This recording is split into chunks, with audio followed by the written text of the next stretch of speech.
তোমার মনে আছে, তুমিই একদিন আমায় বলেছিলে তুমি আমায় ভালোবাসো। আমি স্মিত হেসে লজ্জা পেয়েছিলাম শুধু। তুমি কারণ জানতে চেয়েছিলে সেই হাসির।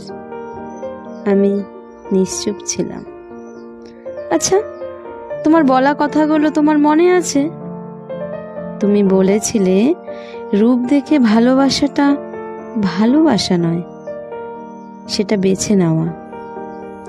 শরীর দেখে ভালোবাসাটা নাকি লালসা।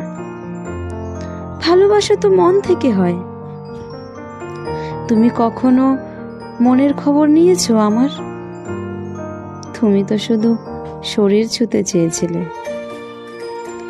আমার রূপ দেখেছো, কিন্তু মুখশ্রীর প্রলেপের নিচে কালশিটে দাগগুলো নজরে পড়েনি। তুমি বলো তুমি আমায় ভালোবাসো। আমার রূপ, আমার শরীর ছাড়া আমি ভালোবাসতে পারবে? ভালোবাসতে পারবে নিঃস্বার্থভাবে আমার পাগল মনটাকে? তুমি নিশ্চুপ ছিলে প্রথমটায়, তারপর স্মিত হেসে বলেছিলে কিছু প্রশ্ন এড়িয়ে যেতে হয়।